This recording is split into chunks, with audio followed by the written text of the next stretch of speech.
Hey guys, this is Baby Bat. Welcome back to the channel. If you're new here, hi, hello. Hope you're all having a great morning, great day, great afternoon, great evening, great night. Whenever y'all are watching this, we are tonight going to read another passage from Ghosts I've Met by Holzer. The Case of the Lost Head. One of the most famous ghosts of the South was railroad conductor Joe Baldwin. The story of Joe and his lantern was known to me. Life magazine even dignified it with a photograph of the railroad track near Wilmington, North Carolina.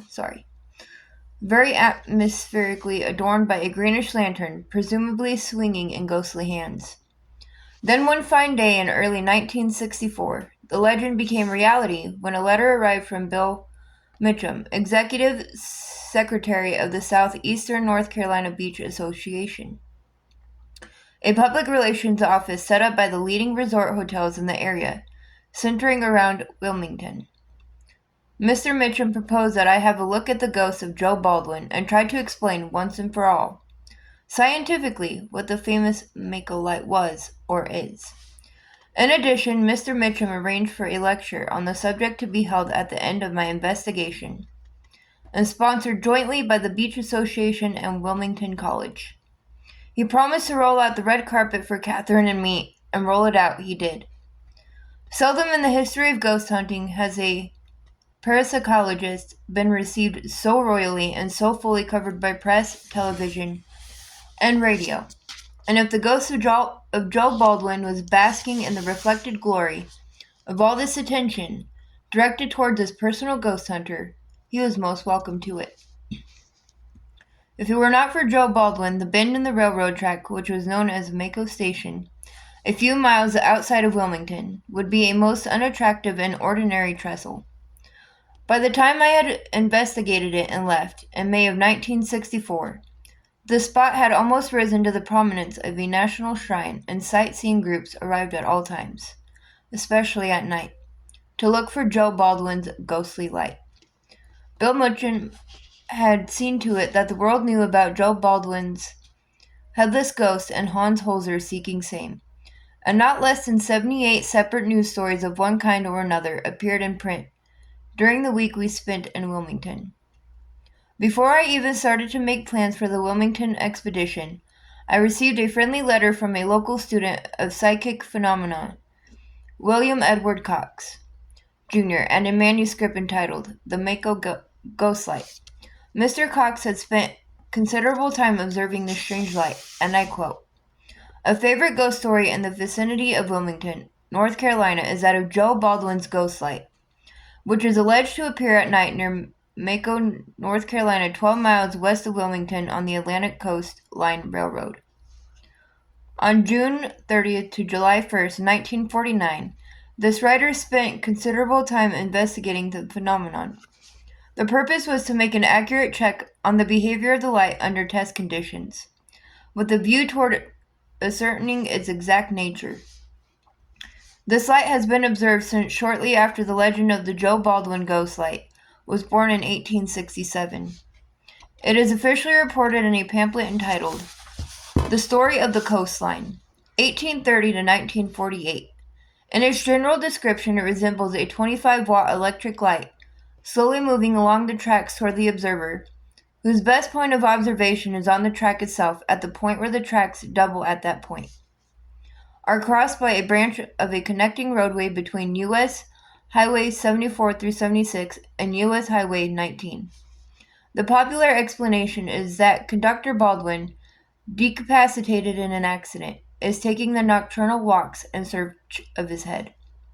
After testing the various natural theories put forward for the origin of the nocturnal light, Mr. Cox admitted, although the general consensus of opinion is that the light stemmed from some relatively rare cause, such as a paranormal, ignis fatuus, etc., the opinions of residents of the Mako vicinity were found by this observer to be more divided. The proprietor of the mobile service station was noncommittal, and a local customer said he had never seen the light. A farmer in the area was quite certain that it is caused by automobile headlights, but would not express an opinion upon such lights as were customarily seen there before the advent of the automobile. The proprietress of the Willett service station, Mrs. C.L. Benton, was firmly convinced that it was of supernatural origin, and that the peculiar visibility of automobile headlights to observers at Mako must be more or less a subsequent coincidence. She said that her father often saw it as he loaded the wood burners near there over 60 years ago. The basic question of the origin and nature of the Mako light, or the original light, remains incompletely answered. The findings here reported, due as they are to entirely normal causes, cannot accurately be construed as disproving the existence of a light of paranormal origin at any time in the distant past, or for that matter at the present time. The unquestionable singularity of the phenomenon's being in a local where it is so easily possible for automobiles to produce an identical phenomenon seems but to relegate it to the enigmatic realm of forgotten mysteries. So much for Mr. Koch's painstaking experiment conducted at the site in 1949. The coming of the ghost hunter and Mrs. Ghost Hunter was amply heralded in the newspapers of the area. Typical of the veritable avalanche of features was a story in the Charlotte Observer. Can Spook Hunter deghost Old Joe? The Southeastern North Carolina Beach Association invited a leading parapsychologist Saturday to study the ghost of Old Joe Baldwin. Bill Mitchum, executive director of the association, said he was arranged for Hans Holzer of New York to either prove or disprove the ghostly tales relating to Old Joe. Holzer will begin his study May 1st. Tales of Joe Baldwin flagging down trains with false signals, waving his lantern on dark summer nights have been repeated since his death in 1867. Baldwin, a conductor on the Wilmington, Manchester, and Augusta Railroad, was riding the rear coach of a train the night of his death. The coach became uncoupled and Baldwin seized a lantern in an effort to signal a passenger train following. But the engineer failed to see the signal. In the resulting crash, Baldwin was decapitated. A witness to the wreck later recalled that the signal lantern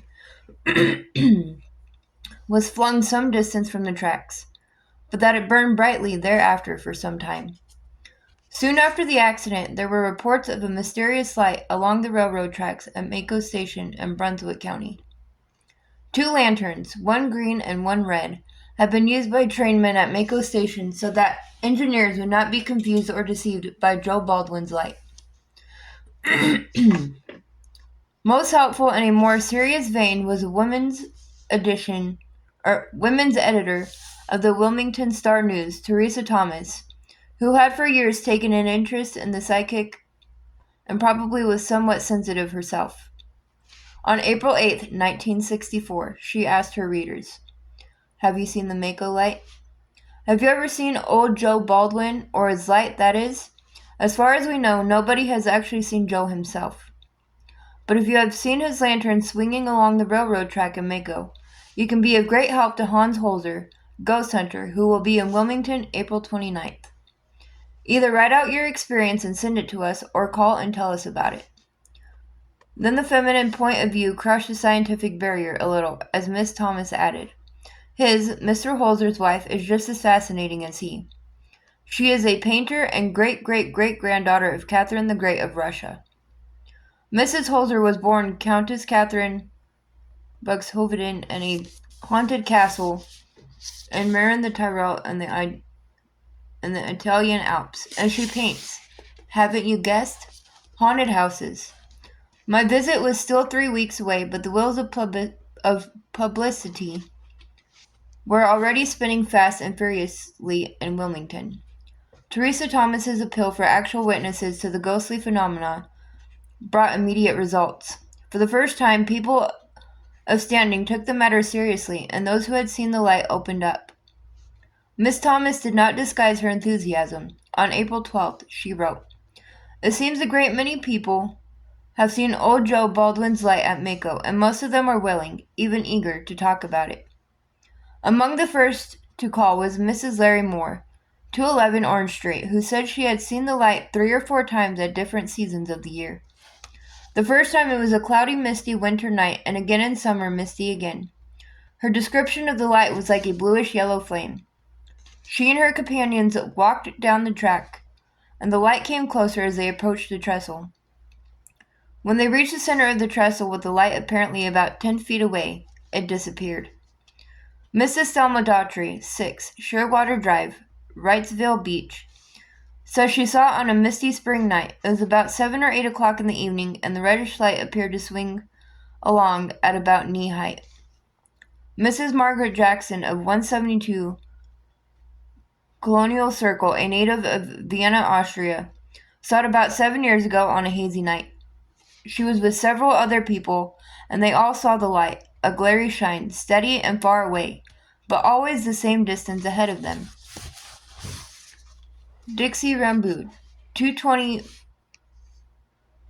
Pfeiffer Avenue, saw it at about 1 a.m. Friday morning. She says it was real dark, and the light appeared as a red pinpoint at a distance up the track. As it neared, it became yellowish-white, then closer still.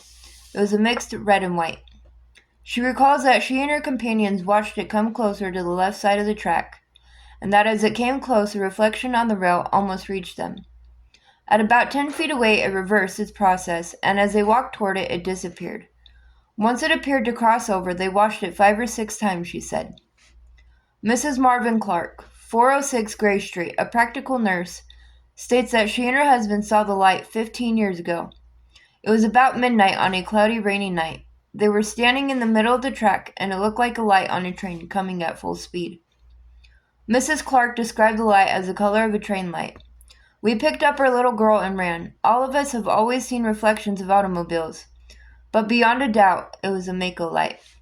Mrs. Lace Vidal of Carolina Beach also has a story to tell.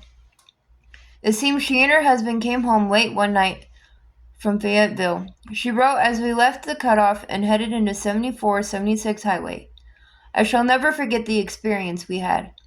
She goes on, all at once, a bright light came down the road toward us.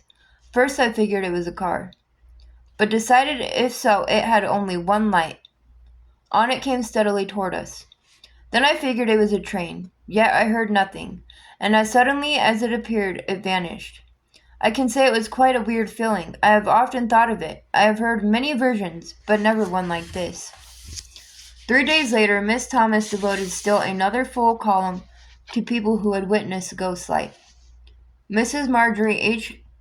Rizzer of Sneed's Ferry wrote, I have seen the light 3 times. The last and most significant time was about a year and a half ago. My husband, 3 young sons, and a corpsman from the United States Naval Hospital at Camp Lejeune were with me, and we saw the same thing. It was about 10:30 p.m., and we were returning from a ball game. We decided to go to Mako since we were so near, and the young man with us didn't believe there was anything to our story. The sky was cloudy, and a light mist was falling. We parked the car beside the track, and sure enough, there was a light down the track. I stayed in the car with my sons and my husband, and the corpsman walked down the track toward the light. The light would alternately dim and then become very bright. The 2 men walked perhaps a quarter of a mile down the track before they returned. They said the light stayed ahead of them, but my sons and I saw the light between them and us. It looked as if the light would come almost to where we were parked, and then it would wobble off down the track and disappear. In a moment it would reappear and do the same time after time. When we had been there for about an hour and started to leave, a train approached going toward Wilmington. The light was a short distance away from us. As the train passed the light, it rose and hovered over the train. We could clearly see the top of the train as the light became very bright. It stayed over the train until it had passed, then disappeared back down near the track, and finally it looked as if someone had thrown it off into the woods. As we pulled away from the track, the light came back on the track, and we backward and forward down the track as it had been doing. And still the letters poured in. On April 22nd, after half a column devoted to my imminent arrival in the area, Miss Thomas printed a letter from a young man who had taken some interesting pictures. He is J. Everett Huggins, home address 412 Market Street, Wilmington. The letter is addressed to Bill Mitchum and reads in part, I read with interest the articles on your ghost survey, especially since I saw the Mako light less than 2 weeks ago and was actually able to catch Old Joe on film. On the nights of April 1st and 2nd, a schoolmate of mine and I went to Mako Station in the hopes of seeing the light. We saw nothing on Friday, April 1st, but we had more success on Saturday when it was a little darker. Around 10:30, we saw a yellow light about 100 yards down the track from us. This distance is only a guess. It seemed to be about 10 feet above the tracks and looked as if it were moving slowly toward us for a while. Then it went back and died out. The light appeared maybe 3 times in succession for periods up to what I would estimate to be about 30 seconds. I attempted to take 2-time exposures with my camera. Unfortunately, I did not have a tripod, and so I had to hold the camera in my hands, which made clear results impossible. The pictures are not spectacular, just a small spot on each of the colored transparencies. But they are pictures. If you are interested, I will have some copies made. My friends had kidded me about the light, so I noted some details to try to end their skepticism. The headlights of cars traveling west on Highway 74 could be seen in the distance, and no doubt many who think they see Old Joe only see these lights. Old Joe could be distinguished in several ways, however. First, the light had a yellower tone than did the auto headlights. Secondly, unlike the headlights, which grow brighter and brighter and then suddenly disappear, the Mako light would gradually grow brighter and then gradually fade out. Thirdly, the Mako light produced a reflection on the rails that was not characteristic of the headlights. More interesting was the fact that the reflection on the rails was seen only on a relatively short stretch of track. By observing the reflection, we could tell that the light moved backward and forward on the rails.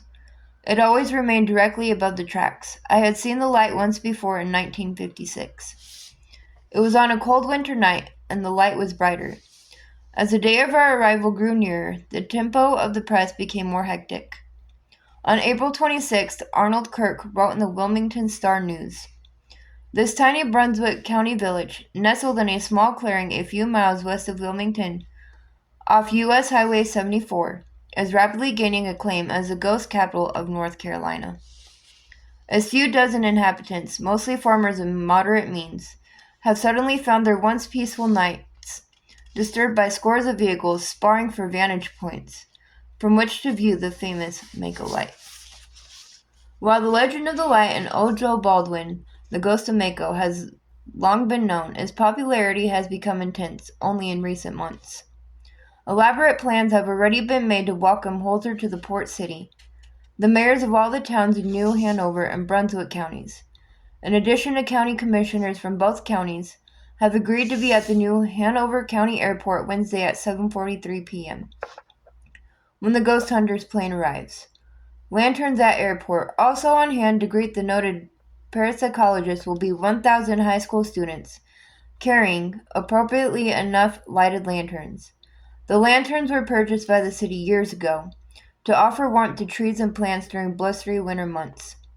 Adding to the fanfare of the event will be the first public offering of the Ballad of Old Joe Baldwin, written by the senior English class of New Hanover High School. The reception was a bash that would have made Old Joe Baldwin feel honored. A little later, we tried to sneak out to Mako and have a first glance at the haunted spot. The results were disappointing. It was not so much that the ghost did not show, but what did show up was most disturbing. The Wilmington Star summed it up like this. An unwilling Old Joe Baldwin exercised his ghostly prerogative Wednesday night by refusing to perform before what may have been his largest audience. Huddled in small clusters along the railroad tracks near the center of this tiny Brunswick County village, an estimated 250 persons stared into the gloomy darkness in hopes of catching a glimpse of the famous Mako light. But the light would not offer the slightest flicker. Holzer's announced visit to the scene of Baldwin's ghastly demise gave no comfort to the few dozen residents of Mako. By 10 o'clock, dozens of cars lined both sides of the narrow Mako road, and scores of thrill-seeking teenagers had spilled onto the railroad track. If Joe Baldwin had decided to make an appearance, his performance, no doubt, would have been engulfed in the dozens of flashlights and battery-powered lanterns, searching through the darkness for at least a mile down the track. Several times the flashlights and lanterns were mistaken for the Mako light, giving hope that the mysterious glow would soon appear. A large portion of the track was illuminated by the headlights of a Jeep, a small foreign car scurrying back and forth along both sides of the track. A young girl created an anxious moment when she mistook a firefly as a Mako light, and released a penetrating scream that sliced through the pitch darkness. Holzer's visit to Mako on Wednesday night was mostly for the benefit of photographers and reporters who met the noted parapsychologist at the New Hanover County Airport earlier that night. His second visit to the crossing will be kept at a closely guarded secret, in hopes the ghost hunter will be able to conduct his investigation of the light without being interrupted by pranksters and playful teenagers. Soon I realized that it would be impossible for us to go out to the tracks alone. Crowds followed us around, and crowds were ever present at the spot, giving rise to a suspicion in my mind that these people were not in a working mood while we were visiting their area. Evidently, we were the most exciting thing that had happened to some of them for some time.